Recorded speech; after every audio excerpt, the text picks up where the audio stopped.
What is going on?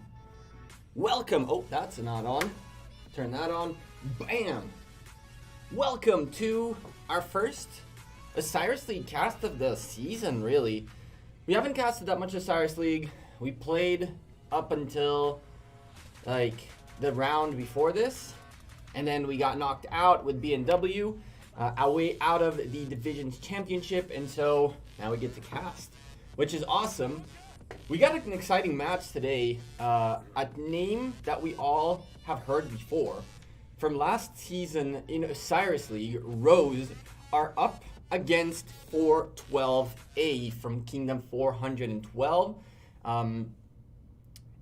And honestly, this is one of those matches where for the first, yesterday when we went over the whole Osiris League and what's going on and who is who and what is what, we kind of noticed that, you know, the blue teams are all the seeds or those who have beaten the seeds. And in this case, r0se is actually on the back foot. They are not winning in terms of power in here. They are the weaker alliance of the two. And on top of that, I mean, there are 29 registered on this side, which is interesting, and 7 backups compared to the 30 and 15. So this is going to be an interesting one. There could be an upset here. This could be one of those matches where we see power not be the determining factor in an Ark of Osiris match, but rather strategy and experience. The folks in r0se, I don't know if anything changed in r0se. I haven't been in touch with any of these peeps, and so I'm hoping it's the same r0se. This could be a complete upset, or this could be a really one-sided affair for the blue team, or this could be an upset by the red team. What's up, Ken? Mitch, how's it going, dude? Hey, D. What's up? What's up, Titch? Titch. Miss D. Felipe and Faris. Undead Chicken. GG, what's up? What's going on?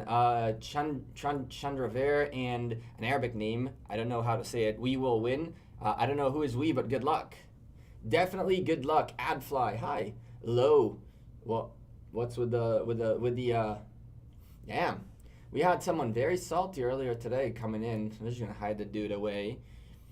Hide the dude away. So yeah, this is what we're waiting for right now. This match should be starting in like 7 minutes. To go take a peek at where they came from, kind of to see their matchings. The first match in their groups, like, nobody showed up. It seems like they've had progressionally harder matches, right? Like it went from easier to harder. I believe it's supposed to be like this and not like that, right? And so from there, in the knockout stages, they took out OB. If you go take a look at the group here, they were the seed, and they're going up against a non-seed within their group. What are the seeds? Seeds were the top 32 alliances out of all the alliances that registered were spread among the 32 groups. That way, in theory, the seeds are theoretically supposed to be the ones that are the stronger ones to beat, and in most cases, majority of seeds make it through to the playoffs. And so this is r0se contesting against the seed of Division 22, which is really neat. Really, really neat, because honestly, these guys played really well last season, and I don't know who AL3RB are, but this is going to be exciting. This is really going to be interesting. I haven't played Rise of Kingdoms for 1 week. I missed out on Mulan. No, you didn't. Mulan is still available to pick up right now. Undead Chicken. She's still available to pick up right now in the game. Mulan event is still here. Exactly. It really is still here. It was my alliance 412. Oh, nice. Nice. Sweet. Oh boy. If you're gonna spam, you're gonna end up getting timed out. Oh man, please don't spam. You're from 412. Nice. That's awesome. So yeah, I've never seen you guys before. I've never looked at 412 before, but it looks like you guys had a really, really nice set of matches coming up. You guys beat OB97, who were pretty big alliance too. In terms of power, they're even stronger and bigger than r0se, but again, r0se had a little bit of that extra experience. It looks like this is kind of based on power, and yeah, right now, this is going to be a really, really, really exciting match for us to watch. It's about to start in about 5 minutes or so. Reminder, I don't know if I can. I guess I can do that. We have, well, we're going to have to leave the JWM Alliance after this match. We'll take an hour break in between the matches. Right now, we're waiting for the 13 UTC match to begin. But we're also going to cast probably the 15 UTC match. And we're most likely going to, I'm guessing, we're going to be casting the folks of HKL. I haven't seen HKL this season, so that could be really interesting to watch. But I don't know yet. I'm not 100% sure what we're watching at 3 p.m. UTC. If there's a match you guys want to see, leave me in the comment in the chat right now which match you guys want to see next. The JWM match, we're not gonna watch it. It's not gonna be as interesting, I think. But the rest, I'm open for any match really. But I was looking at HKL. I haven't seen HKL this season yet, and I'm really interested to see how they evolved, if at all. They didn't really need to evolve, right? They really didn't need to. Really quickly looking at the Realm of Anubis, though. Realm of Anubis is also doing its thing, except that we don't really know who these people are. 600 kingdoms, 700 kingdoms, but they are doing their thing right here. We're going to pop up the matches from the Anubis realm really quickly. The recommended ones in the Anubis realm for you to watch in case you are from that realm. I have not been I'm not part of this realm. I don't even have an account. I don't think that I have an account that is part of this realm. And maybe the jumper is. I don't know where the cutoff is. But still, yeah, there's another whole realm worth of alliances in here. 2 billion power alliances all over the place. So that's really nice to see. The other realm also powering up, sending good amounts of troops out to the field. Of course, a 3.2 billion power V636 can put up work against one of the realm of r0se alliances in terms of power. So interesting stuff to see right here. The realm of Anubis is also concluding its qualifier stage going into the playoffs. It is comparatively weaker. It's also Kingdom 600s plus. It's not, you cannot compare it regardless, right? Let's go 329. Wow, 239. What's up, Kirk? Are you going to cover the aftermath of Kingsland? What was the aftermath of Kingsland? We haven't gotten to the aftermath of Kingsland yet. You mean, oh, you mean the guys fighting up on the top on the jumper? Yeah, you guys want to, we're going to look at that eventually. I just heard about it this morning. I'm like, if these guys want to do what they want to do, that's not really, what am I going to do? Show 2 allies fighting each other? We can. I haven't looked at it yet. We might look at it later. After the stream on the next hour, maybe in the evening, we'll look at that. Can you cast 411K? 411K, what time are 411K? At 3?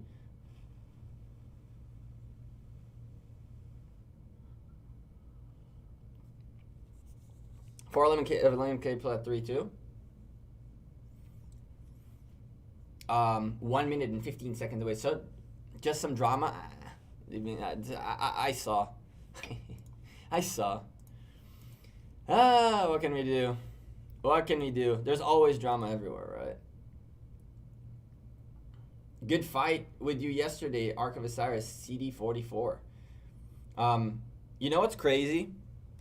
Sakat, it ended up working out that I ended up doing the jumper and the big accounts arcs at the same time. I played both of them at the same time, which was like, I had my tablet and my phone, one on top of each other, and I was playing on both accounts. So I don't know which account played which alliance. All I can tell you is that when there was a rally coming into the sky, into the desert altar in B&W, I was focused strictly on defending it and refreshing troops and calling out stuff. And in the breaks, I would go to the jumper account and just rally with a Teltakeda and march around and just hit cities. So I don't know who we I don't know who we played yesterday. I honestly don't remember. I can tell you, since I have the jumper account open in front of me, who did we play yesterday, Ark? Who did we play Ark yesterday with?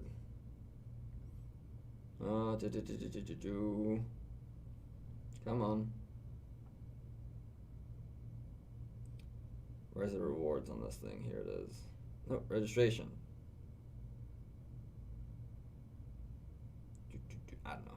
But I played against someone. Did you see 87 backstabbed us? Oh, I heard. All right, match time, baby. Let's go. Horus, and bam. Let's do this, ladies and gentlemen. Welcome to an Ark of Osiris cast. That is right. Throughout the match today, we're going to watch the finals of Osiris League qualifier stage.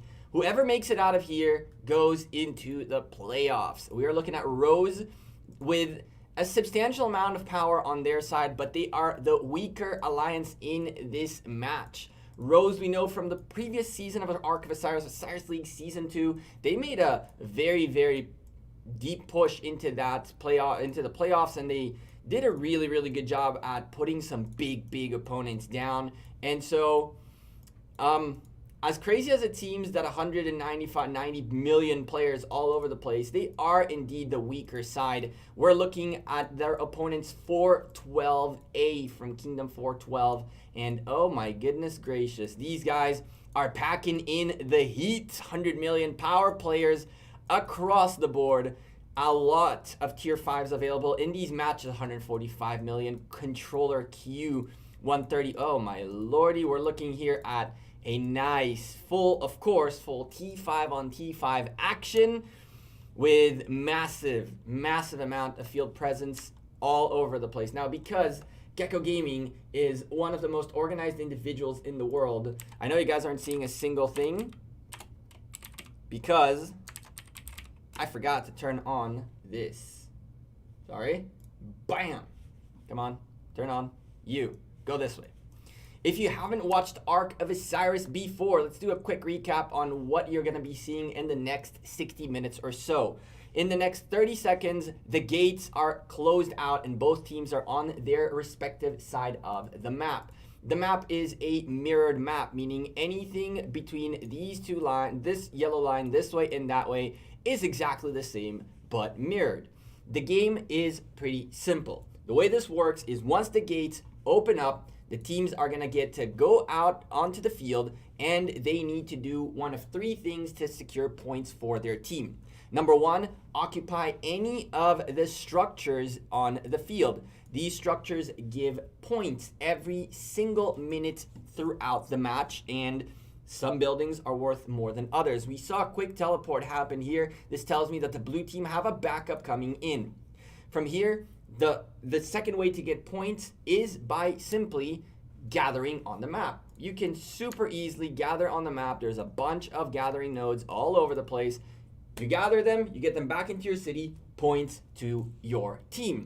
And finally, the third and most biggest way to get quick points, theoretically, is the Temple of Osiris, which spawns the Ark of Osiris, and with it comes 3,000 points for the first time you secure it, and from there on out, 500 more points per Ark secured. Now, the map has opened up, and we can go look at the troops pouring out of the gates. We waited a little bit for them to pile on, so we get to get the instant simplified graphics. We're going to try to fix that in a second. This is why I don't look at this, because it instantly triggers simplified graphics, and Lilith haven't allowed us to turn off simplified graphics for some weird reason. I don't know why we can't turn off simplified graphics as a viewer. I don't get it, but it's okay. The first couple of minutes are all about occupying the first buildings that are available, and those are the outposts and the obelisks. The quicker you occupy those, the better it is for you, as the obelisk is the first most important building in the game. Once you've locked it in your favor, you gain 5 teleports, and every 5 minutes you hold on to it, you gain 1 more teleport, and that's for each obelisk on the map.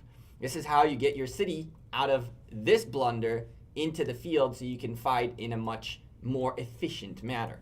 At this stage, everybody launched rallies everywhere. 412, curiously enough, only with 3 rallies, and the red team in r0se sending out massive amounts of rallies. We're looking at rallies not only at the obelisks of their opposition as well as their own, but also on their opposition's outposts. These guys are sending marches out on the field very, very quickly, and I like this. This is the first time I've seen off the gate what is this, 6 marches, 5 rallies, something like that. 1, 2, 3, 4, 5. Well, 5 rallies now on their way out to the field. That's really, really neat. The red team occupying their buildings early on will secure a slight lead in the game. How is that possible? When you occupy a building for the first time, you need to hold on to it for 3 long minutes. Every single time you occupy a building, a building exchanges hands. There is a 3-minute occupation time. Once that occupation time runs down, you start gaining points every single minute, as well as you gain certain buffs. For example, the obelisk's 5-minute teleports start from the moment you lock it in your favor. Outpost isn't better to send a normal march? I don't know.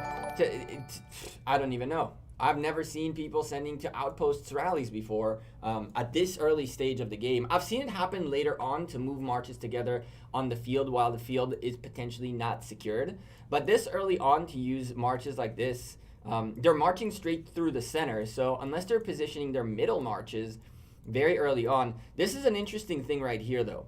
I like this play because they're going for the outpost and they're sending infantry. Now, infantry would move very, very slowly on the map, but even if they want to move infantry up to the field, they can do it through the center. At this stage, they can take their time. They're not going to meet anyone here, any opposition in here. And even if this rally takes an extra half a minute to get to its destination and the cavalries are already fighting, this allows like a very secured way to move marches up the field without any contesting whatsoever. They can literally move from one side of the map to the other without meeting a single march. And if they cancel in time, they now have access, very quick access to the Shrine of War as well as to the desert altar of their opposition. So this is not a bad play. They're not bad to play at all. Let's see when r0se decide to cancel these rallies out. At this point, the Cavs are starting to aim towards the Shrine of War, and the infantry still going straight down. They're looking to hit this? Hello? Okay. Oh, this is serious. I thought they were going to cancel. Oh, okay. I mean, is this the outpost steal strat of 2020? This is the new meta. There's an Attila to is this serious? Are you telling me this is a thing? Did I miss a whole season of Ark of Osiris where now rallying outposts is a thing? Because there's an Attila in that outpost. If this is meta, I'll be very interested to see it. It's a 29 versus 29. Lawrence, you did point it correctly, but I wasn't going to say anything up until this stage where now it's a 30 versus 29. So advantage goes to red team, and they are using their teleports now. Is this really a thing? There's no way there's an Attila holding this too, right? Okay, good. There's not an Attila holding that. I was like, is this meta holding on to this building? What is this? I know, right? That was something else. 412 picking up their buildings, and so are the folks in r0se, except that they also took that outpost that we watched getting rallied away from the blue team. Advantage for the red team as they have 30 points per minute more right now, and they're starting to gain a very, very slight lead. This is nothing very serious. As you can see, we popped up the map right here because it's important for you to notice the difference between buildings that have the numbers below them and the buildings with the bar filling up. These are buildings that have still not been fully occupied by their respective teams, and these ones are. And so you can see that there's a bunch of points being right now collected by both teams, but this desert altar is being swarmed. r0se came down here with everything they had, and they are destroying this desert altar. There is so much field presence, and the blue team have field members here too, but they're not filling the building. Their priority in this stage is get in the building. Everybody get in the building. It doesn't matter that the commander is bad. It doesn't matter that the troop count is bad. Nothing matters right now but to hold this building. The reason for that is in the next minute and 20 seconds, first occupation of this building will be determined. First occupation is a bonus, and in this case, the first team to occupy the desert altar will gain a nice little 750 points bonus for first occupation. There's a whole minute remaining, and oh, the red team take away the desert altar from 412, and this is trouble. This is big trouble. First and foremost, 412 are going to be in a very big delay when it comes to getting their Desert Altar back and starting to take points in their favor. The second problem here is that they haven't gotten the first occupation bonus. So they are on the clock for 2 minutes and 37 seconds, or else the red team are going to get this 750 points first occupation bonus. There's still plenty of blues all over the place to take this building back. But at this stage, r0se are employing one of the few methods you win this game. You don't only win this game by earning points. You have to also combine a couple of other things, like, for example, stopping your opposition from gaining points. When you hold all the buildings that are your buildings, and remind you, your buildings are everything on this side of the yellow line. Once you have all your buildings, you're essentially gaining 590 points every single minute.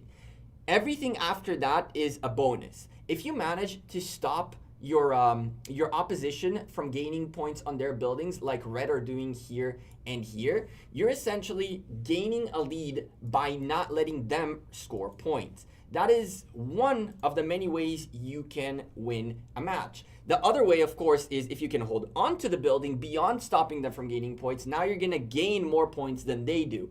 But you don't always have to hold on to a building. And as you can see, r0se are trying their very best, but I highly doubt they'll be able to hold on to this building. They haven't committed that many more troops to come up here. There is a decent amount of them on here already, but not enough coming back to refill this. The strategy here was simply delay this as much as humanly possible. Mulan is in the keys. Cool. Good to know. We'll go open some keys after. We got like 1,200 keys to open, which is kind of nuts. 412 getting their building back is predictable, but predictable is not exactly the problem here. The problem here right now is that the red team is 1,000 points ahead. We're 13 minutes into the match, and they're also winning by 210 points per minute every single minute. So right now, blue team are on their back foot, but not too terribly.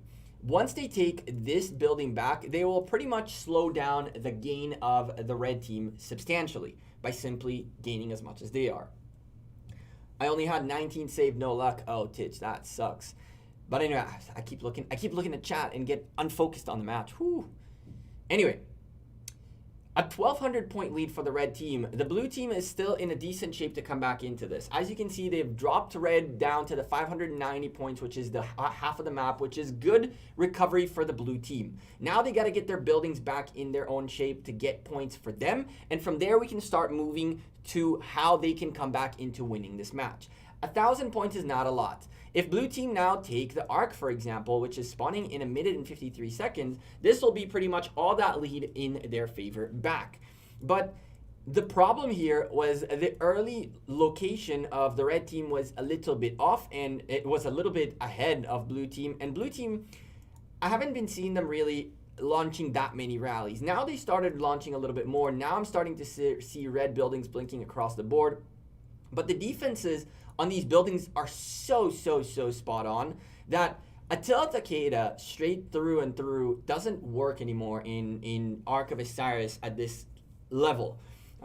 The way we work, the way I like to defend the Desert Altar when I play Ark of Osiris is I make sure that most of the building is secured, 1 million plus troops, and then I just gently swarm the rally a little bit to ensure we secure the win, and then I just let it hit. Kind of like what happened here.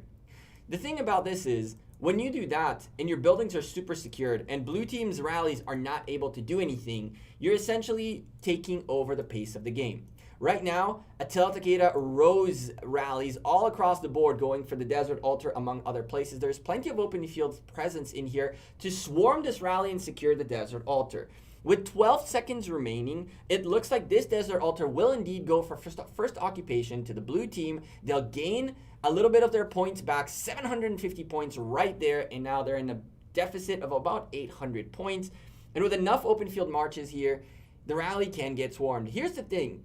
You do not want to hit the rally until it starts hitting the building. You want the building to take the attack while the swarm needs to get the counter attack. And that's why I usually let the building get hit first. That's why we have 1 million troops in it, so it can sustain a little bit of damage. while we swarm the rally. And blue team is doing it fairly successfully. Van Dizzle, however, is coming up with open field reinforcements. So the blue team now is going to have to figure out when to stop hitting this rally because the building is already secured, and now they got to go get rid of these open field marches. You do not want to be swarming the rally down to 0. If you swarm the rally down to 0, all you're doing is you're letting this rally come back home faster and relaunch again on you while the building is full. At this point, they could have left this rally go a long time ago, and the building would have just kept getting hit a little bit, but wouldn't have fallen. That would have delayed this rally's ability to relaunch again.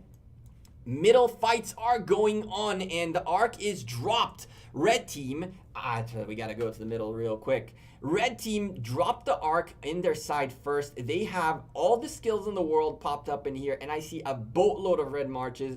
I don't see a single, well, I see like 3-4 marches, blue marches in this red chaos of madness. If you thought r0se were gonna go down, oh boy, you were wrong, because man, r0se are really kicking butt right now. And man, oh man, this arc is gonna get very interesting. This could be the underdog, the first underdog, theoretically, well, the first underdog that I see, I can say that makes it out into the playoffs, which is really interesting, knocking out a seed. It's not over till it's over. 43 long minutes remaining, and the advantage is in favor of red team right now. But you never know. 43 minutes is still a long time. There's still plenty of space for the blue team to come back, but not like this. Blue team lost their obelisk to Until Takeda rally, and that Till Takeda is holding on to the obelisk, which is going to be very painful to get out, right? It's going to be very painful to get out of this one. The problem in here is that every single moment that goes by, the red team are taking away teleport points from 412. The obelisks are one of the most crucial buildings on the map up until the 30th minute. If you didn't know this, up until the 30th minute, you are going to get essentially enough teleports to be able to teleport all your members in Arc up to the field. That is, of course, if you use Divine Aid twice as soon as you can in the 50th minute, and I think it's like on the 35th minute or something like that. There's 2 times there where you can use it, and when you use it twice, on the 30th minute, the obelisk is irrelevant. It's only 20 points per minute, and it's really an insignificant building for you. So a small tip for you all is if you're using Divine Aid to get more teleports onto the field, be aware that an obelisk is only important up until the 30th minute. After that, if you had both your obelisks for 30 minutes, you have all the teleports you need, and there's no importance if your enemy takes your obelisk or not at this stage. Of course, that means that everybody had to have teleported at that point in time, right? But with that being said, the obelisk being taken away before the 30th minute means every person who was going to teleport up until the 30th minute before that obelisk was taken out is now going to have to wait an extra 3 minutes to teleport. Some of the things that the top teams do is they create a teleport list. Essentially, who's going to be teleporting at what time. And all the big teams, every single big team I know plays like this. They have a list on who teleports in which Divine Aid, who teleports in the first 10 teleports, and every 5 minutes which 2 people teleport. When you have that list and you've reached the 40th minute and then you lost your obelisk, everybody on that list from the 40th minute on is delayed by 3 long minutes. If you catch it early enough, you can really get a big part of the team to not be as open field present as it could have been before. And that's a very old trick that we used to do a long time ago, right? JWM was the one who really hit those obelisks in season 1 like crazy early on. Desert Altar at 412 is about to take a massive beating. There's a Richard holding onto this building and an Attila Takeda rallying it down. There's a massive open field presence here. Blue team needs to get rid of this rally right now. This is one of those times where you have to kill the rally quick. Why? Because the open field is here and the open field needs to be taken care of. Right now, the rally is tanking the attack on that building, and you don't want that. That's a full building compared to a full rally, 1.5 to 1.5 million troops. Once those 1.5 million in the rally die, the 1.5 in the building start attacking the open field marches, and that's how you can get rid of an open field and a rally swarm. In this case, your number one priority is get rid of the rally right now so your building starts doing the big damage that the building does onto open field marches.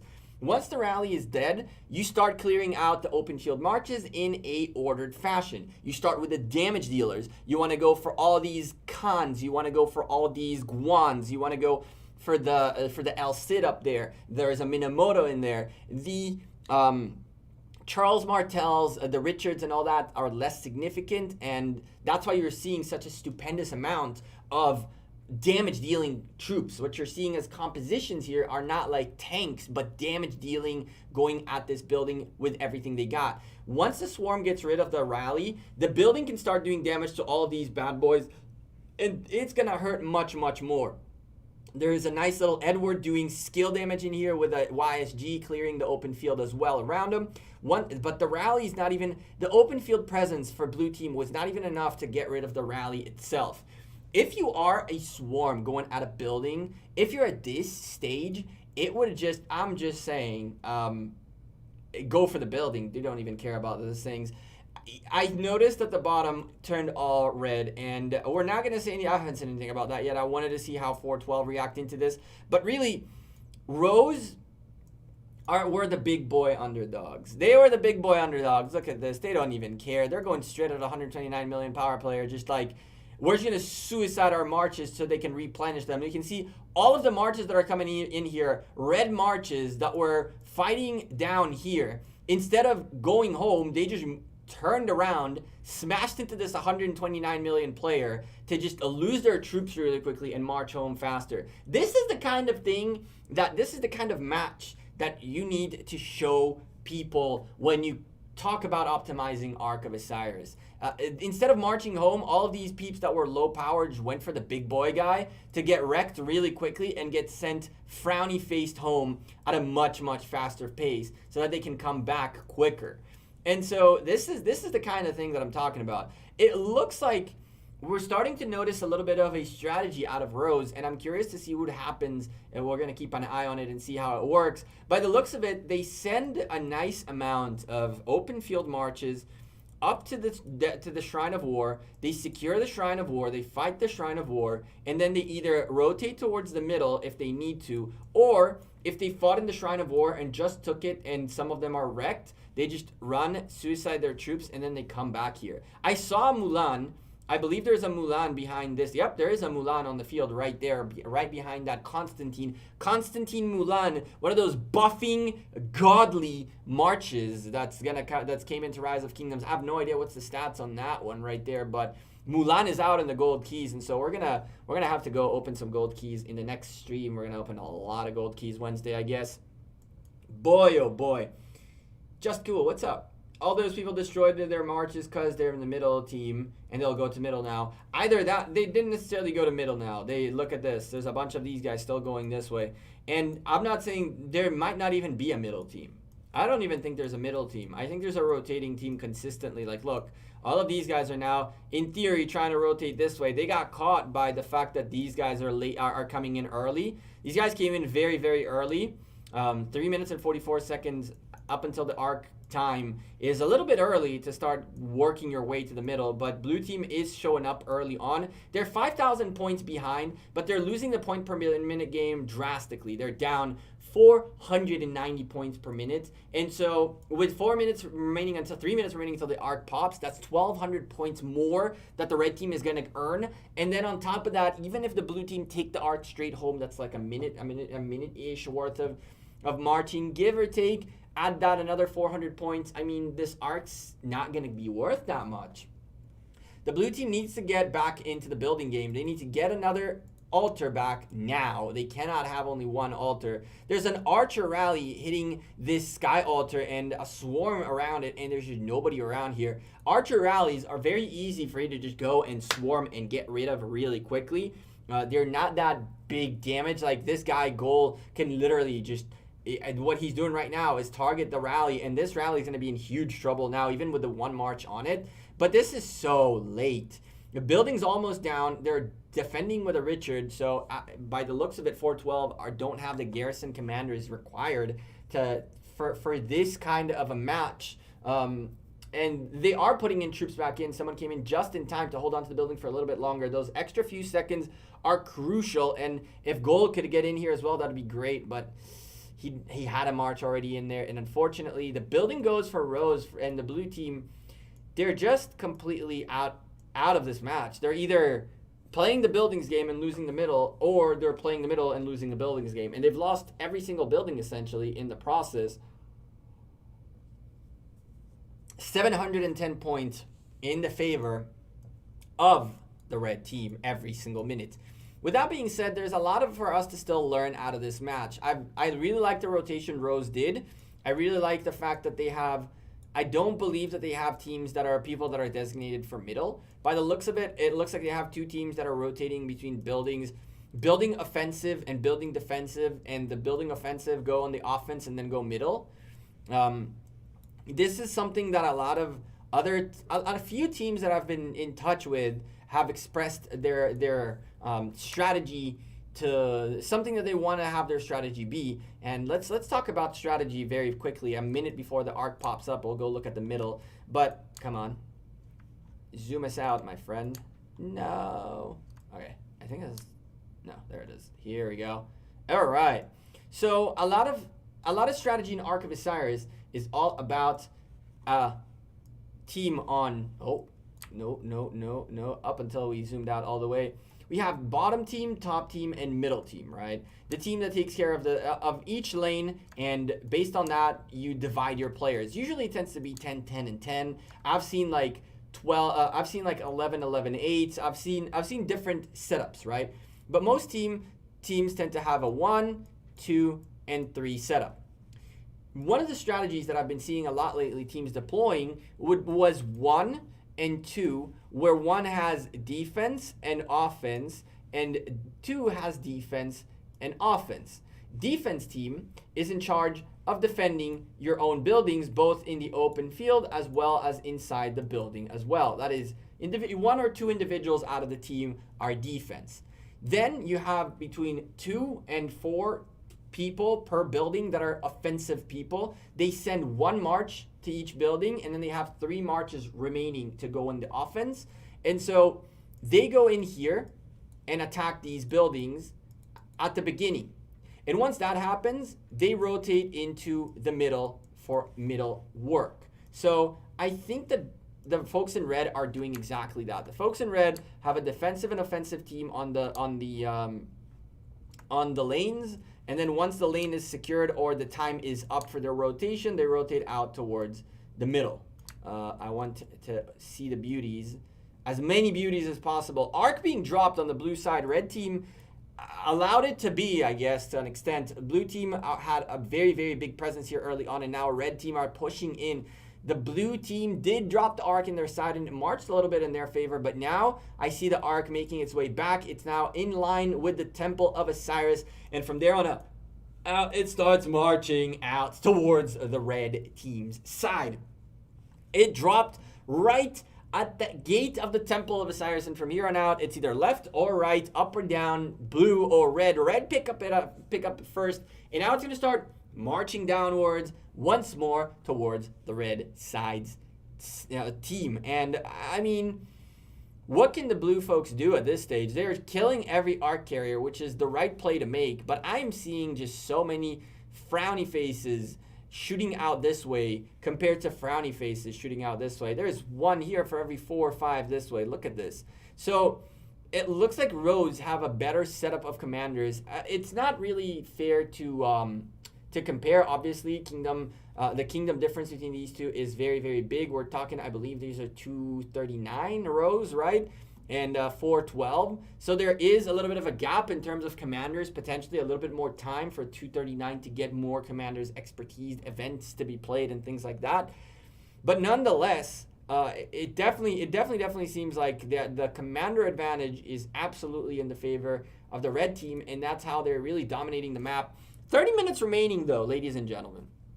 30 minutes remaining and only 9,000 point gap. 9,000 points is not the end of the world yet. if the blue team managed to right now close this 380 to 690 gap down, and they are doing it, if they can get those points per minute down to an even playing field and potentially pick up this arc, which they seem to be struggling with, there is enough time to potentially make this a closer match. With the arc going in the red side's team, in the red team's favor, things are going to look a little bit worse for the blue team. 9,000 points is hard to get worth of a difference back in 30 minutes, and making it 12,500 points was probably going to make it even tougher. But nonetheless, there's 30 long minutes remaining in this match, and so I wouldn't call it yet. However, r0se are definitely looking to be the stronger team in the first half of this match, and if it keeps up like this for a little bit longer, they'll be the stronger team out of this whole match, out of this group. And the first upset that I know of, at least, of a seed against someone who's not a seed in the finals. There's a few of those today to come. There's definitely a few of those to come still. Red team are taking the arc. The presence by blue here is pretty insignificant compared to red at this stage. Once more, the red commanders have chewed through, but it came at a cost. The map flipped blue. The blue team managed to take their buildings back. Half of their map is theirs, and they've also taken a obelisk away from the team in red. Now, they even managed to teleport someone to the backline, the 188 million player in the backline right here, just trying to defend this obelisk.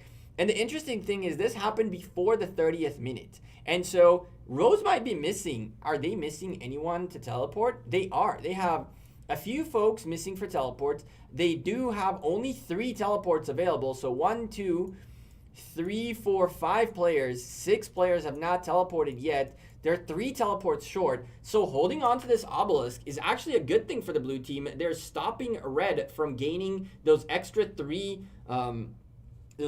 teleports they need quicker. So I like it. That's not a bad situation at all. This obelisk will not last though. And for this 412 dude, when r0se realize what's going on here, r0se can just like make a barbecue out of this dude once this match is secured in their favor. 9,000 points in an arc coming this way, 3,500 points in the form of an arc. And the blue team, what they need to do right now is forget about this arc, which they haven't forgotten about, and start rallying every single red building possible and take it out. If they can take out 1 or even 2 of these buildings that are in red right now, that's everything they need to start gaining an advantage. 100 points per minute every single minute in the favor of red team. They're still gaining a slight advantage.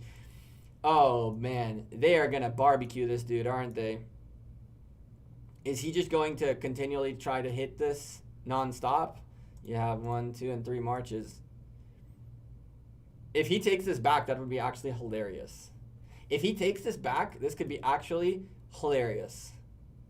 And there goes the arc, 13,000 point lead for the team in red. And oh boy, he's going to be here forever. That's his job right now. This man's job right now is to do what he's doing until the end of the match. He's literally going to get marches to non-stop keep defending this building until they stop defending it. And this is not a bad distraction. This is not a bad distraction at all. If he can keep swarming, 188 million power player, I'm assuming he has the commanders, like you can see, that are able to do this kind of damage. That's a 1.5, right? 1.5 million tier 5s hitting a building that I believe can only hold 1 million. It's going to get swarmed, and it's going to get swarmed fast. 1.5 to the 1.5, it's not a rally, but hey, he can tank a lot of damage with his Richard and just pound the damage with the rest of his marches. He's going to keep distracting this building. This is actually really interesting by the folks of 412. They are losing their own buildings, though, on the other side. The Shrine of War going down. The rotation of r0se, like it worked earlier, working perfectly, taking this building away. On the other hand, their Desert Altar on the blue team is about to go down too. The good old swarm and rally strategy that, I mean, at this stage, nobody should be fighting on the field. They should be just sticking troops in into this building like that exactly. because there have to be more folks coming in to help. But the more you put marches into the building, the more likely there is time for more marches to get here to help you. So you have to get as many marches into the building. The number one thing in this game right now is to hold on to the building more than anything else. And so fighting in the open field is nice, but even if you get into the building right now and hold it for another 5 seconds compared to you fighting on the open field and then the building falling right now, you want to hold it on for another 5 seconds, because that's enough for this guy to get into the building, and then that guy will get into the building, and the compound of marches coming in here can defend and hold and secure. I don't know what the health on this building is because it was very low, and I'm really hoping that they listen. There's a very annoying, very annoying Guan in front of the building's health, so hope and pray they're getting in there and securing that building. The rally on Van Diesel is now real. He is getting hit by a Tamaris. Tamaris on an Atel Takeda is definitely a nice one, because then any skill damage on it does massive work. Building is still blue, even though it doesn't look like it.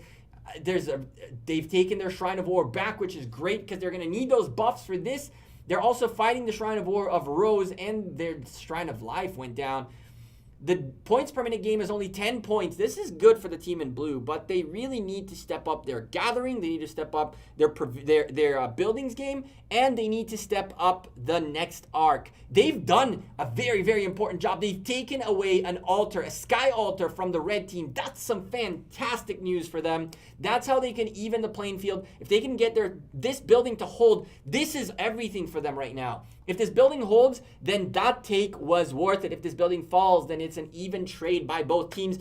March is coming in, and the rally is almost down, and March comes into the building. Oh my goodness, listen, blue team is not out of this. Do not count the blue team out just yet. 23 minutes remaining. An arc worth 4,000 points means 9,000 point gap between the two teams. And if they can get themselves to a nice little 200, 300 point lead in the points per minute and win the provisions game, and of course pick up this next arc, they're in this. And the arc is in 4 minutes. There's potential for 2 arcs in this match still. Ladies and gentlemen, this match is not over yet. r0se are definitely in command and definitely in the lead. However, there is still a way for 412 to get out of this. They cannot make more mistakes. They cannot allow more buildings to fall. And if this building falls, pretty much everything I say just goes out the window. Building! Where are you going? The building! You! Building! No? Okay. The building could be full, by the way. This building could be completely full. Don't look at this as an indicator. And that was the even trade. And it's such a shame because there's people standing here. Look. What? Why? Why are you not in here? Why are you not in here? You could be here. Now? Now you realize that the building was taken. Oh my lordy. That's 3 minutes worth of points out the window. That's this take. That was fantastic by them, countered and neutralized. I mean, that's the kind of small mistakes that cost them the game. That's pretty much the kind of small mistakes that cost them the game. They're going to take their building back, which is fantastic, but they're going to have to wait. They lost 44 seconds in the process of getting their building back, and another 3 minutes. So 3 minutes and 44 seconds. That's almost 600 points that the blue team is just not going to make because of a slight, small mistake. They probably only want the 10K. I doubt it. They were preparing for a middle take, and they weren't paying attention, and I don't think... They're not out of this match. If they think they're out of this match, that's a shame. They're not out of this match. If they can put enough pressure onto the building, they just need to be able to put a little bit more pressure. They're at 30 versus 30. They have 10 teleports available. If they haven't teleported out, no wonder. Like 1, 2, 3, 4. 4 people haven't teleported, so they have the marches out there. They just need to put them in the right places. All they're missing is timings. Timings of what they're doing. At this point, 2 minutes before the arc, it's pointless to even fight because anyone who goes down in here has enough time to come back. Anyone who goes down in here will have enough time to come back into the fight. They'll be a little bit late, but if their team needs help, they'll make it in time to help. Let's put it this way. And this kind of a confrontation 2 minutes before allows the red team to take sky altars away from them, allows them to take the Shrine of Life away from them. Now the rotation was up and then around, but it looks like this rally is not going to be too successful. They held onto their Shrine of War this time around, which is the first time that's happened before a middle fight. Now they got to go get themselves in the middle. Their altars are going down. This is getting swarmed again. Our friend here is completely being a nuisance. This guy is just the best. Honestly, this guy is the MVP for 412, because all he's doing is he's just going to continually swarm this for the rest of this match. And how many marches is this going to preoccupy? This is going to preoccupy a ton. This is going to preoccupy people who are going to have to always keep refreshing this march. So that's at least 1, 2, 3 marches in here. 2, 3 marches in here. Look at this. Look at this guy. Look at this guy. And there's got to be what? 1, 2, 3, 4, 5, 6 marches in here that he's maintaining. 5 of his marches are occupying 6 marches plus 1, 2, 3, 4 open field fights all the time. He cannot hold the building because he can only have his own march in there, and that's it, right? So when he takes the building, I mean, he can just hold it to get losses, right? For him, losing power right now is like he lost 13 million power in the process. He doesn't care. He can go down to 52 million power. He can lose all of his troops in this stage, and holy moly, he probably has a stupendous. Oh no, he's working his way in the points. Marjuge really up there. With 14 seconds until the arc spawns, 14,000 points in the lead of r0se. 18 minutes remaining, and the points per minute in favor of r0se. Unfortunately, at this stage, it's time to start looking at getting to 10,000 points each player for the end match rewards, because it doesn't look like it. Yeah, it doesn't look like anything too pretty is going to come out of this one.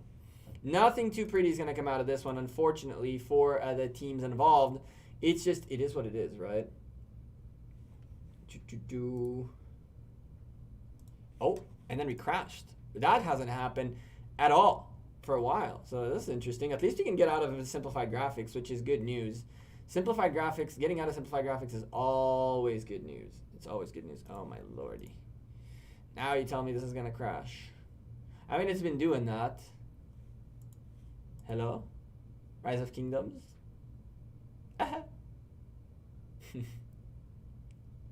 Yeah, it's been doing this. But then it works. I need to switch out to LD player. We're gonna switch out to LD player after the next cast, or the cast at 7 p.m. 1 second, chat. Don't worry, we can get into the match like that. We got the whitelist going on, and so it's as simple as just getting in. I think we have the whitelist going on. Whoa. Hello. Get in here. r0se. Where's r0se? Downloading. Thank you. You. We go here. I go there. Huzzah! We're back. Just in time. No, no, no. Don't reduce. Oh my lord. Oh my lord. I was just going to take that out. Okay. Red team holding on to the arc is not a surprise for us. We knew that they were... They're very much in the lead, in command in this match. And yeah, what else can we say? They're really, really, really, really, really in control. And it's the r0se that I knew. It's the r0se that I came to cast. I knew that they're going to make it to the playoffs. They're going to be a team to contend with. They have the commanders. They have the troops. They have the people. What they don't have is, the troops a little bit and the power.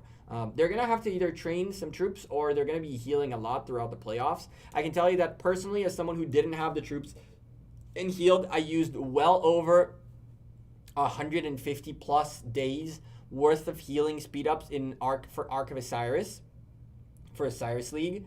And so to make it to top 4, and I didn't even have the troops to do something. So the more troops you have, the less healing you have to make to go through, essentially. And that's, by the way, I've been saying this and I keep saying this, and that's going to be the theme of this season, I think. And that is, tier 5s are meant for Arc. I solemnly believe that you can have a fantastically awesome war experience with tier 4s, And if you're someone who can secure yourself enough resources and enough speed ups to maintain tier 5s for war, 2 thumbs up. But if you're not someone like that, tier 5s are not required for war. However, tier 5s are required for competitive Ark of Osiris. So if you're someone who's looking to be a competitive Ark of Osiris player, but you cannot necessarily afford to be healing hundreds of thousands of tier 5s every single war, you should be mindful of the fact that on your day-to-day, you train tier 4s, which are the ones you're going to send out into fights in any type of tier of Ark of KVK, from the best kingdoms in the game to the weakest ones. People have been using tier 4s in KVK, and everything is all good. If you're someone who can afford it, go wild. But if not, you train tier 5s during events to secure yourself commanders and events, but you train tier 4s on the day-to-day as well as on speed-up use events to have the troops you need to go warring. If you do that, you can fairly easily, and there goes the Ark in the red team's Shrine of War, another Ark in their favor, 35,000 points, 19,000 lead for the red team. When you have the troops, everything is much easier, right? The number one thing that people fall in on an Ark is troops, and then after that, of course, commanders. But troops are easier to fix than commanders, right? You just train them. Commanders are a little bit harder because you got to unlock, get the commander sculptures and all that. He keeps taking this obelisk away from r0se, and at some point r0se is going to have to realize that this obelisk is insignificant. They've been using the one highlight out of 412 that I must say was probably the best thing out there by a lot is this guy. This guy teleporting in here, what he did is essentially he preoccupied easily between 6 and 10 marches. He also teleported in the smack middle of a very, very, very big open area. I think someone can teleport still here and here, but he definitely parked in a place where he blocked at least more than one teleport where he is. Realistically, these guys are not going to be able to swarm him, although they can now. If they really want to make a point, all of these guys can start swarming this dude, and he will go down, and this will stop. If it was me, personally, I'd do it. If I was r0se right now, I'd be like, yo, let's go 0 this guy. Because this match is fairly done in their favor. They can hold the buildings and just come smack this dude out real quick. But the reason he is so important is he keeps distracting at least more than 5 marches. He is worth 5 marches. If he distracts more than 5 marches with his 5 marches, he's trading positively. He's taking more than one person off of the match in return for him being off of the match. In here, he kept getting 6 people, 4 or 5 people, 3, 4, 5 marches, different people in the building, and then he kept getting swarmed consistently. Now, they keep swarming his troops and not his city, which is an okay thing too. I mean, this way they're putting 1.5 million troops against his 1 march compared to against his city. But it's just going to take forever, right? Because every time he puts out marches, you got to do it again. This guy is definitely the biggest nuisance I've seen in an Ark yet, and it's really interesting that he managed to get here. He's climbing very, very quickly in terms of the individual points to get to first place, and he's probably going to end up first place. At this stage, really, red team is just trying to get as many points as they can, just having fun, executing their plan till the very end. If you are a team like r0se, you are not going to let go of the gas now. You're going to execute your plan from beginning until the end in a very, very, very organized fashion. This is why r0se are not hitting that dude, right? It's like they have a plan and they need to execute from the first minute all the way to the last minute, all their plays in a good coordinated fashion. What ends up happening in a lot of Ark matches is that within the first, teams like r0se, within the first like 10, 15 minutes end up destroying their opposition, and then 40 minutes are just hunting around. And so they don't get to play their end game strategies. In these matches, even though this match is fairly done, there is still an enemy that is much stronger than your average Ark of Osiris enemy, and so they are executing until the very end their whole strategy. Every single team playing Ark of Osiris for professionally, Osiris League competitively, Ark of Osiris, professional Ark of Osiris, right? Competitive Ark of Osiris, you need to be able to execute your strategy, but with regular Arks, it's impossible. If you're actually a very competitive team, you'll very rarely find someone that is a good scrim. And there is no way to scrim other teams in Ark of Osiris yet. You can scrim within your kingdom, but not with other kingdoms. So it is a little bit of a problem to find a good arc for to practice. So I would say that r0se are going to be probably executing their strategy from A to Z all the way to the end to see that they can get their timings down and get their pacing correctly and all that stuff. This guy is definitely causing a little bit of issues in their strategy for sure. But if they decide to just ignore him, which they should have decided to ignore him probably 20 minutes ago when the obelisk stopped being relevant. The obelisk stopped being relevant at the 30th minute. After 30 minutes, as you can see, like red team have 7 teleports available. And well, it's unfortunate to see that they have people who haven't teleported yet. I see 3 players who haven't teleported yet. That's a weakness that you can find already in r0se. For example, it's 50 minutes into the match. How come 3 people haven't teleported? This is 10% of your team marching back home every single time. And we're not talking about small people. We're talking about players who have power, who have troops, who have the commanders, who have the marches, right? 1.4 million kills. And so this is a little bit of a mistake. I think that you can see right here. White Tiger is gathering. I understand that he might be gathering. You can always send the gatherer out like to here really quickly and then go into a friend city, teleport out, and then get out and keep going doing your thing. So there's 3 folks who haven't teleported on the red side, and I see 3 folks on the blue side who haven't teleported either. That's a little bit of a shame, but you have 7 teleports available, right? The obelisk means nothing now. The obelisk has no meaning in this, it has no skin in the game. And so, yeah, that's about that. Why do you keep holding it? Execute your strategy. Forget about this dude. The next best thing he can do is start swarming people, and that would be just annoying, right? But, I mean, KD would get screwed. She'd get knocked out of here. Mafia r0se could get knocked out of here. Pika can get knocked out of here. Kraken can get knocked out of here. No. Probably not, no. She can get knocked out of here. He can potentially get knocked out of here. He is good in here. It's like, if this guy starts just swarming people, that's a go after KD. This is KD is out of here in like 2 swarms. Blue team pretty much lost this match entirely. Like, they're losing their buildings. There's really no point in even caring for this. If r0se can teleport in here, they can start zeroing some cities. That would be hilarious for them. Again, 7 minutes remaining in the match. There's Ark in a minute and a half. I believe there's people in here, right? I mean, red team don't really care too much. Blue team are in here. I don't see red assembling for Ark in this side. But, oh, there's a little bit of marches coming this way. But I would assume that they're fighting in here, and then they're going to be rotating out that way. Or they're coming to fight in here, and then they'll rotate in. Maybe r0se just kind of like let go of the gas. That's okay, too. Good for them. GG's in the chat for the r0se crew. r0se crew doing their thing. Definitely an Ethelfled on an obelisk is definitely what's going to hold there. 100% of it they're really trying to hold. I'm really surprised with the amount of archer rallies I'm seeing.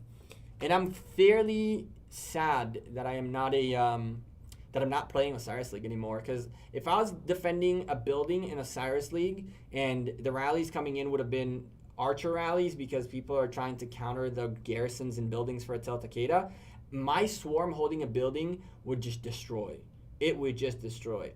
And so losing a building for me, when I hold a building, losing a building only happens if I get swarmed if the building gets swarmed while getting rallied too.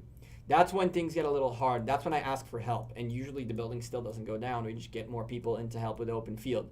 But if a rally comes in and I'm here on my own, there's a million people in the building, I chunk the rally down with my open field and then let it, just hit until it dies.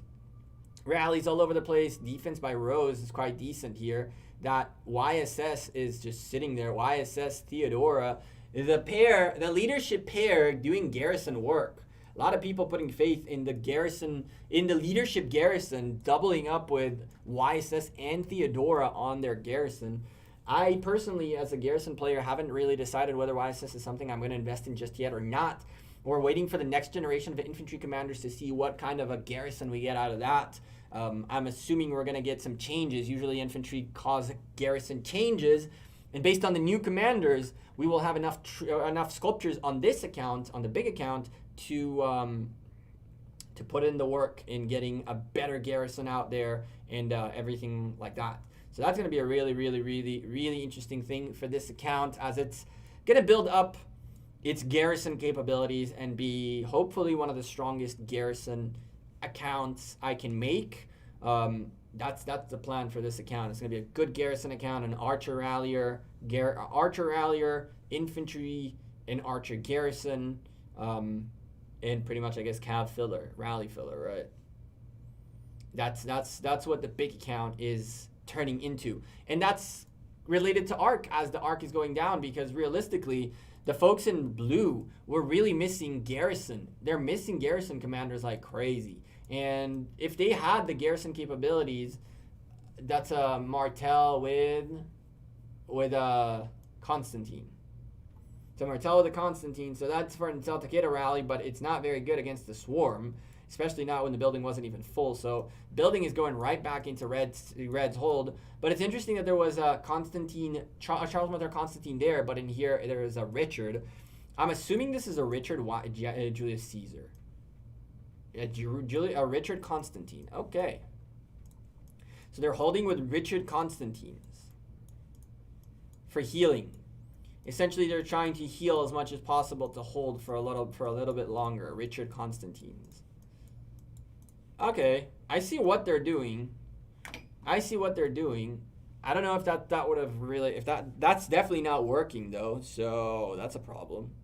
That is a big problem. That is definitely a big problem.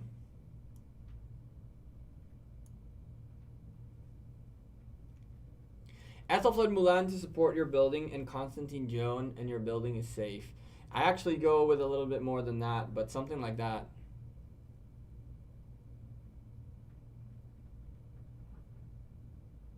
Richard Constantine seems to be meta in the non-huge teams. I don't know. At that point, I would put a Richard Julius Caesar mixed troops garrison over a Richard Constantine. I would use Constantine Richard because of the support tree. People are not. I don't necessarily think that anyone who uses these pairs can answer to you why the pair is being used, and why is it like this and not like that. Check Division 18, couple of points difference. What's Division 18? Let's go take a look.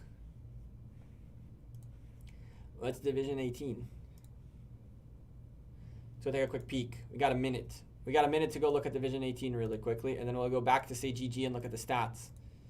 Division 18. Who are these? 1 AVG. Uh-oh. Uh-oh. Trouble. Trouble in paradise. My friends in 307 are having a tough time. Dragothian on the field right here. You can see him right there. Oh boy. They're winning the points per minute game right now. There's an arc in 50 seconds. Red team have the arc.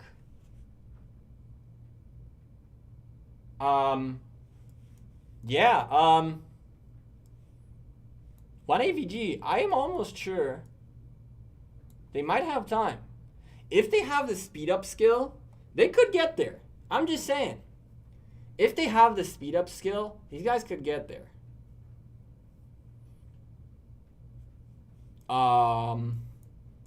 Hello? Okay. So these guys are going where? There. Well, there it is. 1 AVG are gonna have to delay the arc carrier, right? Oh no! Why do you pick up from there and not from here? Ah, come on, dude! Stop him! Stop him! Stop him! Oh boy!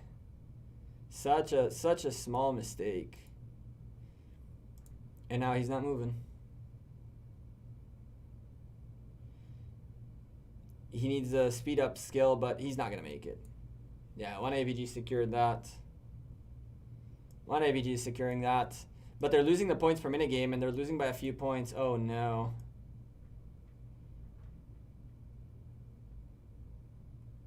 This building is done in terms of points. Red team are just chunking them out of points. Now it's all about provisions. Now the real question is if they have provisions still out.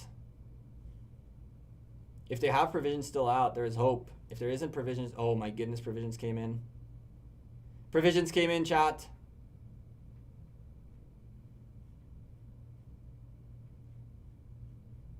Five seconds. Provisions, anyone? They won. 1 AVG won by that. By provisions. 1 AVG won by provisions. We saw the provisions pushing them up on the top just in the last second. 1 AVG won in provisions. Oh my lordy. Oh my lordy. 1 AVG won in provisions. Oh my lordy. What else we got in here? Last second clutch. Oof. Last second luck. r0se with a substantial victory. Eve with a substantial victory. Titan with a substantial victory. 279 onto the playoffs with Titan. So that's nice. Who else we had here? The squad play at 3. So many matches at 3 is crazy. I kind of wish Lilith made a thing where you can just see all the matches at X time. I had to tell them if they can make like a tab here to click to filter, like based not on division but on time, and then I can see everything on this time. It makes no sense to have to like look at all of these. Why? What's the point? Let's see. We'll find 96. The seed wins against their enemy right there. Seed team C9N doesn't surprise me much. Oh, okay, they are at 7.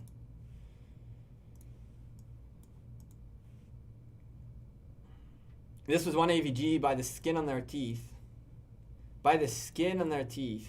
Oh my lordy. By the skin on their teeth. r0se with an upset against the seed. The first upset I'm seeing really from the matches that happened so far. The first upset I'm seeing. Blues being the seeds.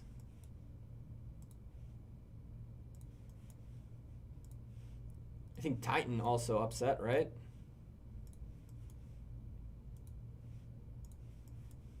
I think Titan also upset.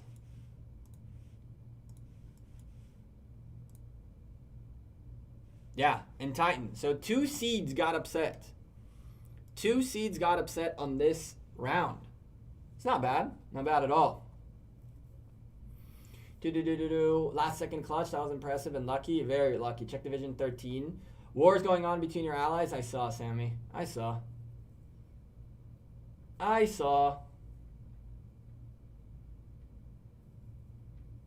They're both at 3 p.m.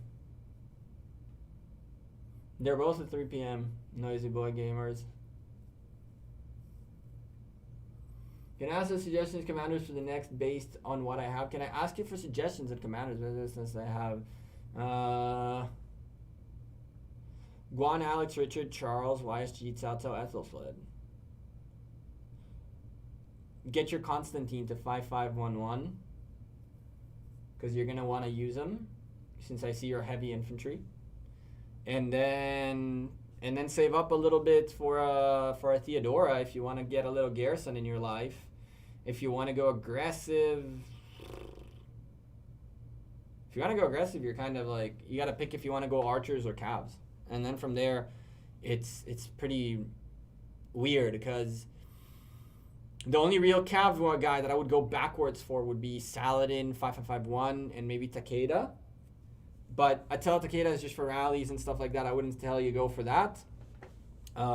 Archers, you can take a Tamaris. You can get an Edward. You can get an Edward to rally with to use your Edward YSG. You can get a Ramses for Ramses YSG. Ramses is a good viable option for you. Cav aggressive. Oof, it's a lot. Leonidas is a decent as well. Yeah.